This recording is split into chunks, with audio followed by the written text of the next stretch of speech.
Good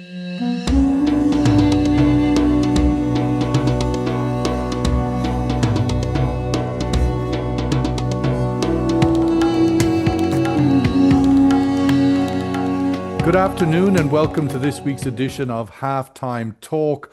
I'm delighted to be joined on this occasion by Dr. Justin Dargin, the Senior Visiting Fellow at the Middle East Council on Global Affairs. You have the distinguished honor, Dr. Justin, to be our final feature interview of the season as we wrap up at the end of this week for our long 24-25 season and take a summer break, along with, I'm sure, many others. So, Dr. Justin, thank you very much for joining us. Oh, sure. Thank you for having me. It's a privilege. Thank you.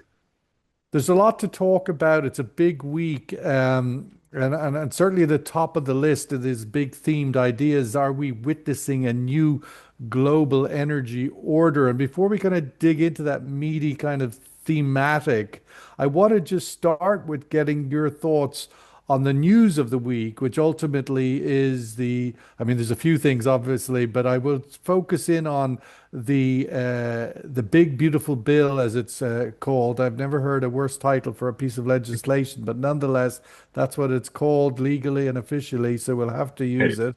Uh, um, but I wanted to, from an energy point of view, your takeaways from that bill. Does it appear, is it correct to say that this is Christmas and Thanksgiving and birthdays all wrapped into one for Houston and the oil and gas industry of the United States? Oh, well, I mean, that's a very, very good question. I mean, one thing that we have to see is that we're not surprised at all of the policies that have been coming out of Washington over the past few months or so, because this is something that has been initially developed during Trump's first administration, but of course it was a bit scattershot during that time. So we do see, of course, a type of return to a very hydrocarbon centric policy in the US and moving away from, let's say, the ESG climate oriented policies that were promoted by the Biden administration. So we see that if we look at the core premise of what the Trump administration wants, it's America First policy. And that's supposed to be a type of cultural consolidation as well. It's also a type of economic resurgence that is desired for the US, and energy is a core component of that strategy. So we can say that ESG standards, the type of new green economy that have been promoted over the past few years.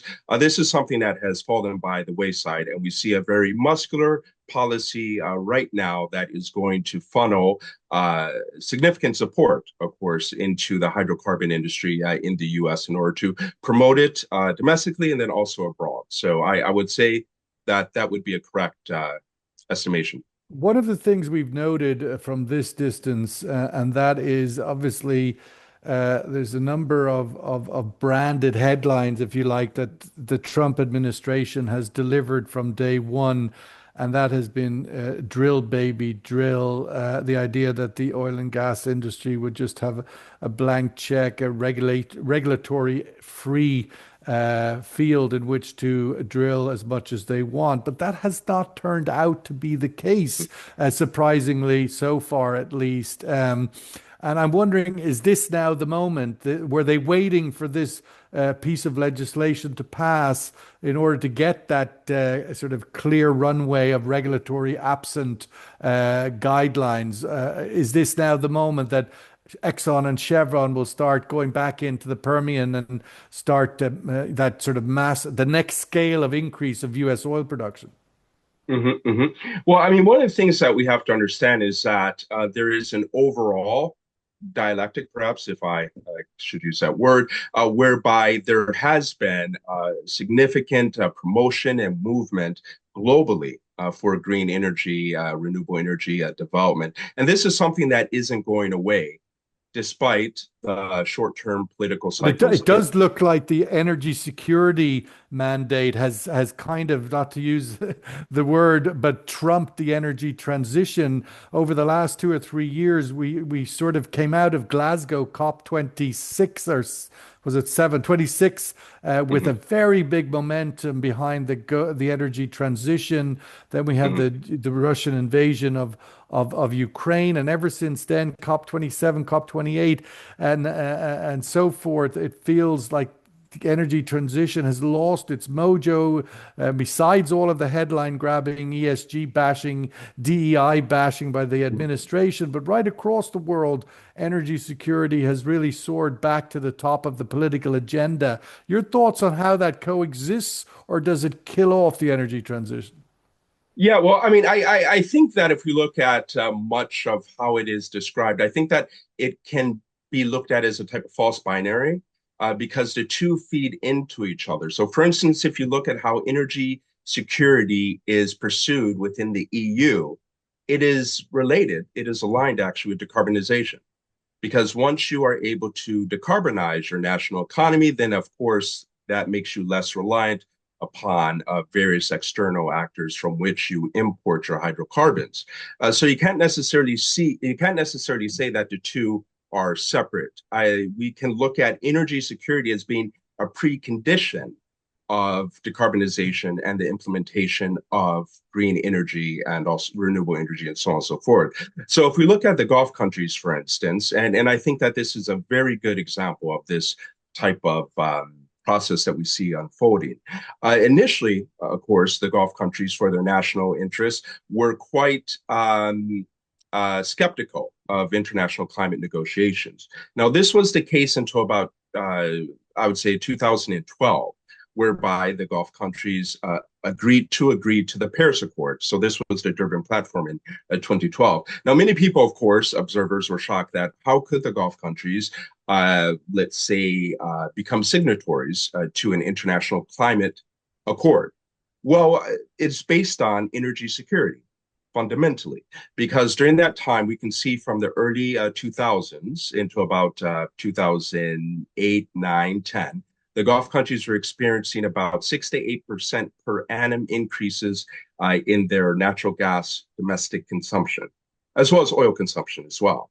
So they saw and they perceived that if they implement decarbonization, then that is just another way to reduce domestic hydrocarbon demand. So that is why you Plus, see, ultimately, it leaves them, they have an incentive amongst multiple correct. levels of incentive. It leaves more of the very financially rewarding hydrocarbons to sell in the international markets. It was particularly this time of year now in the summer, we see a lot of liquid fuels burned for power supply, particularly in Mhm. Saudi Arabia and Iraq. Yeah, absolutely. And that's related to something that's called the green paradox in economics. So the thing is, when you have international climate negotiations or treaties or what have you that create a type of policy for decarbonization, that acts as an announced expropriation. So what occurs is that countries that are hydrocarbon producers, then they have the incentive to try to produce as much as possible before it becomes a stranded asset. So that's what we're seeing happening right now. We see domestic decarbonization within many of the Gulf countries, but then an increase in their capacity to produce and export hydrocarbons to the international market. And then, of course, we have this type of divide. When you have very low domestic prices for natural gas and oil, when you compare that, so the opportunity cost to being able to export that at international market rates, then you can see that the choice is quite clear. You would want to have much more domestic renewable energy production to reduce that domestic hydrocarbon demand and then export that to the international market. So, oddly enough, you can see that with any type of international climate accord, there could be, and it seems to be the case, a short term bump or even up to the midterm uh, in hydrocarbon production and export. So even, of course, that would be aligned with increase in carbon emissions as well. And when you look at the idea of a big themed concept like a new global energy order, Mhm. which was a kind of a pre-Trumpian scenario that the energy transition would deliver obviously a lower carbon fuel economy, electric vehicles would be the dominant mobility, and we would see ultimately the move to an electrification economic base rather than a hydrocarbon. How how do you assess that that new global energy order is will arrive? I mean, we've have a lot of forecasting that China is already at peak oil demand, certainly peak oil mobility demand, whether it be diesel or gasoline. But in terms of that global energy order and all of this retrenchment to energy security, has it delayed the this new global energy order by 10 years, by 5 years, or how do you see it from a quantifiable transition point of view? Because pre-Trump and pre-COP26, pre-Ukraine, let's say, there was a lot of forecasting, even by the IEA, that oil demand would peak this decade. A lot of Mhm. backing away from that narrative now, that sort of projected time frame. How do you see that time frame versus this arrival of a new energy order?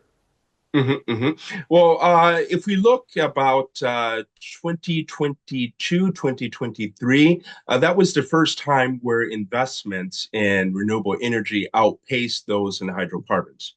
So that's the first time that that has happened. So there are two aspects that I see of the global energy transition. One is the political aspect. So if we look at the various COPs and announcements, policy announcements, and so on and so forth.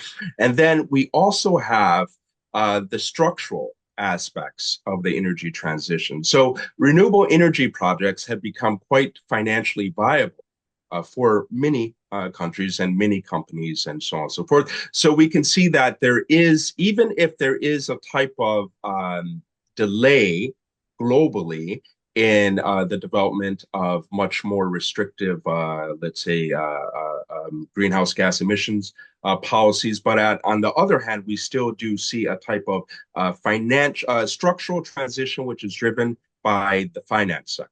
And this is something that I think is not going to change. And then in addition to that, for instance, if we're looking at the Gulf region in particular, they are going to stay the course in terms of domestic decarbonization because that is for their benefit. That is for the benefit for domestic hydrocarbon demand reductions. But they're still going to produce as much as possible for export to the international market. But then also, decarbonization is a driver for various new technology developments that can be part and parcel of their industrial policies. We are So see, with, Mhm. I'm I was sorry, going to say carry on. we are seeing at the moment the a significant shift in policy with the Gulf oil producers amongst the OPEC countries Mhm, mhm, increasing supply quotas at this time, mhm, at a time in which, as I said earlier, China that has been the provider of incremental demand growth for 30 mhm, years is mhm. at best plateauing. How should the Gulf states, are they adapting sufficiently to the new reality that for the first time in decades, their biggest customer is no longer growing in its demand for oil? Well, I mean, the thing is, we have to look at it as to how the various Gulf countries are perceiving their role in the global energy transition. And of course, with the notion that they are no longer able to depend upon the East Asian market to drive demand growth. So there's this constant tension within Gulf hydrocarbon producers, in particular oil, as to whether they're going to be price defenders or whether they're going to be market share competitors, in particular with the US. Now, we saw that in 2014, there was the decision taken in order to cut the legs out from the US shale gas and shale oil industry. Of course, that did not end well because they opened up the spigots and just flooded the market with oil. But of course, we saw deficits that were rolling across, cascading across the region. So right now, it appears that the Gulf countries have taken the step to be market share competitors with the US because we can see that if we look at the break even price of US oil, which is a significant portion of that is derived from shale. It requires a cost structure of about $40 all the way up to about $60 or so that they must be able to obtain per barrel of oil. So we can see that there is this new type of competitive aspect in order to obtain market share. And then also the tightening window, even though there has been some rollback in terms of ESG, but many of the mature economies, such as the EU, Canada is looking at it, Japan, and perhaps others, are still continuing on with their climate Are, have we actions. entered? Is the new energy order perhaps less about the energy transition, Mhm, which of course is the you know there's it's more an energy transformation perhaps rather mhm, than a mhm, transition, which the language of course can sort of be quite important and inevitably misleading in certain ways, but. I'm more focused on the new energy order being that in which are we seeing the beginning of the Gulf Arab states and the big oil exporters moving away from what has been a historically supply managed strategy to maximize price to mhm, one now that is moving towards maximizing production, maximizing supply in mhm. order to have the maximum market share. Do you think we're in the foothills, we're in the early days of that transition? Yes, yes, absolutely. Because we do see the short, and I view that this is a short-term political cycle. If we look at the 4 years for a U.S. administration of the rollback of ESG standards, but I do continue to see this global movement of ESG standards that are going to continue apace. So if we see it at that vantage, there is a tightening window for Gulf countries, a tightening climate window for Gulf countries to be able to obtain as much revenue as possible from their hydrocarbon production. So that being the case, there is more or less a race for them to produce and export as much as they can during this tightening window so that they would be able to obtain as much revenue as possible. So I do see this being the Do you see case it as right a now. window or as a permanent transformation? That the idea that we've seen in the past the Gulf states sort of take on the challenge of the shale revolution and in previous times 10 years ago let's say it failed and the now the idea that they're sort of taking this on as a temporary window type strategy in order to secure market share in the short term, or indeed is this, I mean, we've got the United Arab Emirates where I am have expanded their production capacity to 5 million barrels a day. I mean, Mhm, UAE, but ultimately Abu Dhabi, and they have targets now to go to six, and Iraq to go to seven and eight, and Iran to come back at some point when they clear their political problems. The oil production scale here is investing. They're investing, as you know, multiple billions of dollars to grow that capacity. It can't be a short-term window. It seems to me that that scale of money points towards this is a permanent shift to mhm. maximum market share rather than maximum price. What are your thoughts on that? Yeah, I mean, I agree. By the short-term window, what I meant is that there's a short-term window for them to be able to maximize their production as much as possible. So that's the way that I see it. A short-term window in terms of, let's say, global decarbonization. So the issue is that they're not able to depend upon hydrocarbon exports for the long term.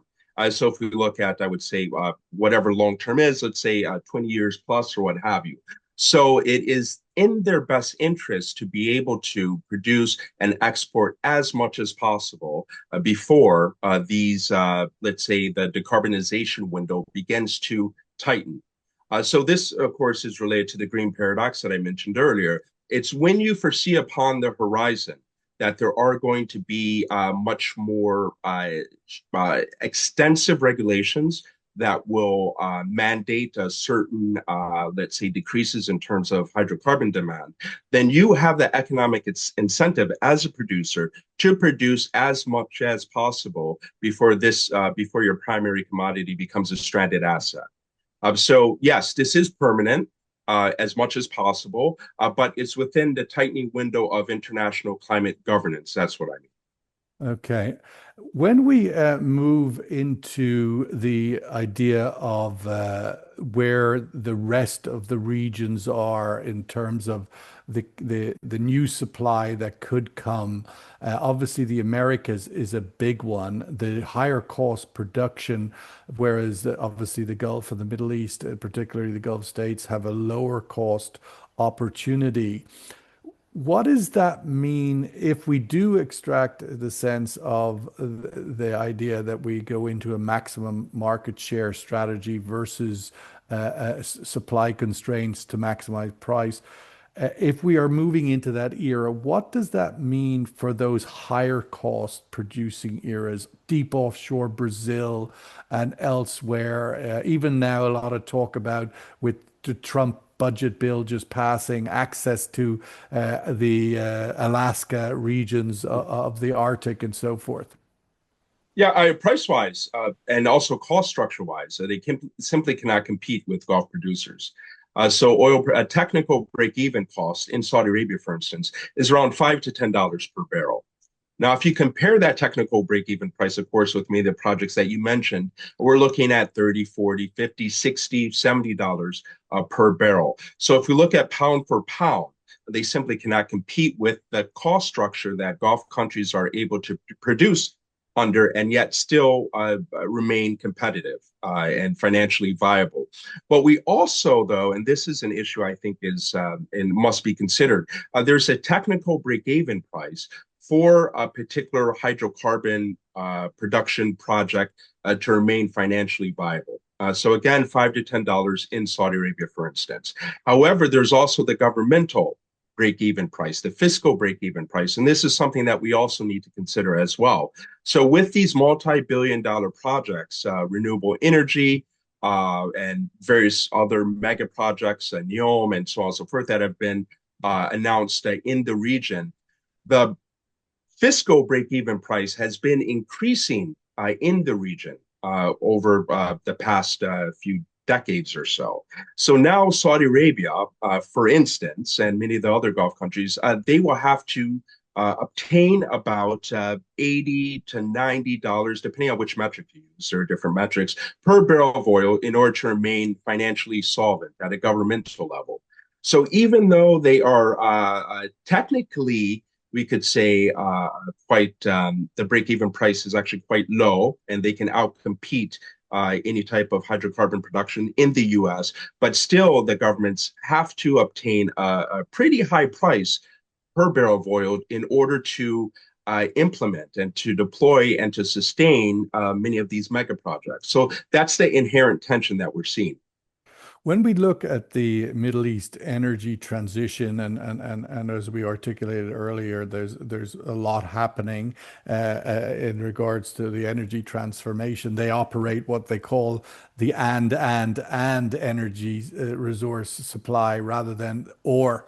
And in the and of renewables and nuclear and solar and so forth. What gaps do you think still remain in governance and financing of the transition fuels, the decarbonization, the low carbon fuels, hydrogen, and so forth, and even technology? Where do you think the gaps still remain in the Middle East energy transition slash transformation? Well, the issue is not ambition, because we see, as you quite There's a lot noted, of that. a lot of ambition. A But lot. I would say the problem is more architecture and coherence. So if we look at governance, the Gulf region is a region whereby it would be able to maximize their enabling factors if they were able to coordinate and create a type of common platform.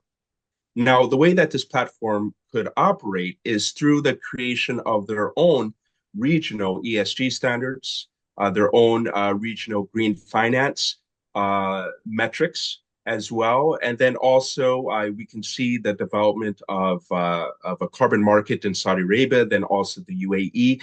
Why is there not a type of carbon market harmonization, a regional one? as well. I mean, so we do Is see that these projects. possible? Is that necessary? I mean, we have seen one of the biggest gaps in the energy transformation project globally, the absence of a carbon price. Why would the Gulf be able to do something that hasn't been really able to embed in much more mature OECD economies? Well, I mean, the EU has been able to do that with the EU ETS.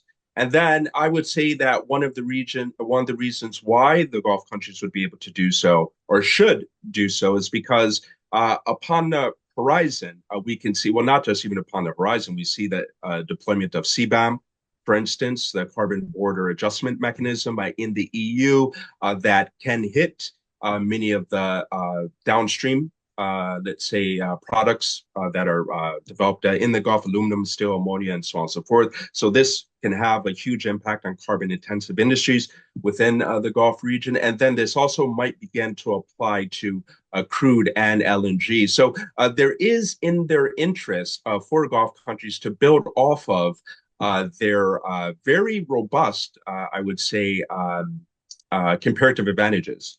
So, for instance, carbon, if I may, carbon intensity in the Gulf region upstream is actually some of the lowest in the world. So they can have market differentiation to be able to even outcompete, even if we don't look at price, but outcompete based on ESG standards, producers in the Americas and so on and so forth for access to the EU market. So decarbonization is in their best interest, I would say. If we might just wrap up where we started, and that is the latest big beautiful bill, which in the context of the energy transition, there's been a big effort within the bill to reverse a lot of the commitments that the Biden administration's introduced in the Inflation Reduction Act, which encouraged and provided a lot of subsidy and tax relief for investment into the energy, low carbon fuel energy and economy, the climate economy, if you want to call it that. We've seen this movie before. Trump won, came in, backed out, withdrew America from the Paris Climate Agreement. Now has done the same again and even doubled down on incentivizing coal and heavy industry. But nonetheless, through all of these periods, the U.S., its innovation, its commitment to technology and finding the best solutions to tackle the hardest problems, and it even was the first to ratify the Kyoto Agreement, even though it wasn't a signatory to it.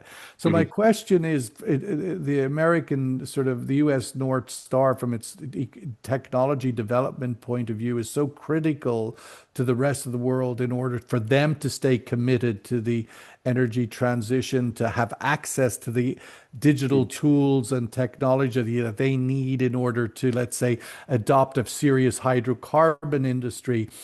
Should they remain confident that despite the legislation, the Washington sort of diktats, that the U.S.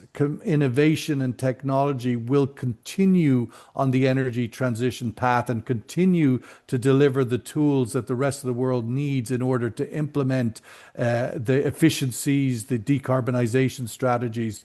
Your thoughts on America continuing to be a leader despite the politics showing otherwise?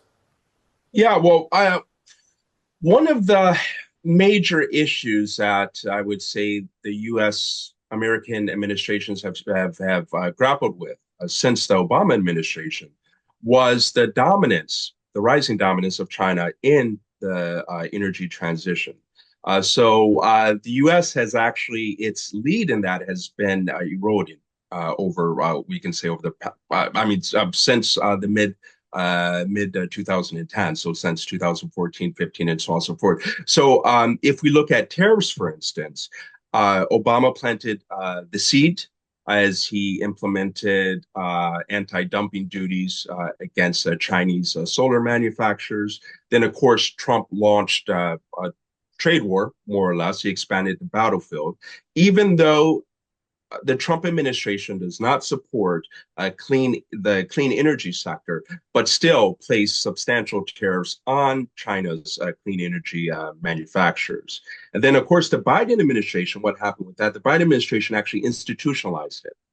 So placed it under a type of climate industrial policy, but kept and even expanded many of Trump's tariffs in that regard. So even though we do see the Trump administration has domestically been quite skeptical, or even we could say hostile towards the green energy sector, it has placed significant amount of tariffs on China's green energy manufacturing sector and imports into the U.S. So what I would say is overall, the Trump administration is 4 years. The Biden administration has been 4 years. The Obama administration has been 4 years. So what I'm trying to say is that we do have political cycles in the U.S. where there can be quite abrupt changes, but the overall dialectic that we're seeing is one whereby global decarbonization is continuing to happen on a structural level, and it is becoming it is financially viable for many actors. So the short-term political cycle we're seeing in the U.S., I think that yes, hydrocarbons are going to continue to be privileged, but if we look at the overall movement globally, whether it proceeds a bit more slowly or whether it proceeds much more rapidly, there is still this energy transition that is going to happen. I mean, so that's more or less my take on We have to wrap it up there. We could talk for hours, but we only have half an hour together. Dr. Justin it. Dargin, Senior Visiting Fellow at the Middle East Council on Global Affairs. Thank you so much for your time. And I Thank you. don't think we even mentioned AI once. Oh Oh my yeah, goodness. That's got to be a first these days. It seems to dominate one sentence, either Trump, and the next sentence is AI. So we got one of them in and not the other, but a big factor nonetheless in all of this. But thank you, Dr. Justin. Have a great thank you, Sean. summer.